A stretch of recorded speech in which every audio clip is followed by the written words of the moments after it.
Well, it is Memorial Day, and on this day 50 years ago, the memorial dedicated to those who lost their lives during the raid on Pearl Harbor opened to the public. It took years to raise enough money to build the USS Arizona Memorial, which stands as a symbol of World War II. And today, survivors and visitors alike are commemorating the 50th anniversary, paying tribute to the more than 1,100 men killed that fateful day aboard the ship. Ben Gutierrez takes a look at the memorial's history and plans for the future. 200 invited guests, including Pearl Harbor survivors, braved the strong winds on the memorial, which straddles the USS Arizona like a bridge. Those who were there wanted to be sure that Pearl Harbor was not forgotten, that the men who died in the Arizona, who now are entombed here, will be honored. But Ariyoshi also said it was the intent of architect Alfred Pries to make the memorial a monument of peace. When it was designed in the early 1960s, some people criticized its design for being too abstract and too modern for a war memorial. But it's timeless now.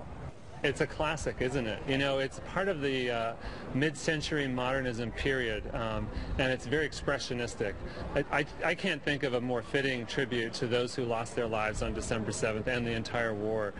The memorial's placid beauty is no coincidence. A splash of brightness on darkened waters. It is the embodiment of dignity and hope.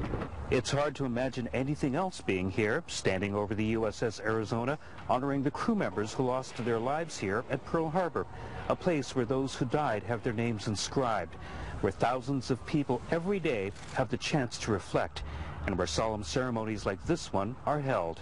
It cost about $500,000 to build the memorial back in 1962. It now draws 1.8 million visitors every year. And like anything else 50 years old, it needs some work.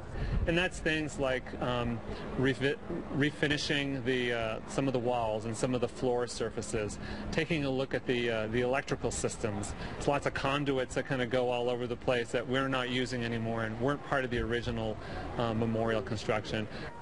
The National Park Service, which oversees the memorial, hopes to get that work done in the next year or two and make it look like it was 50 years ago.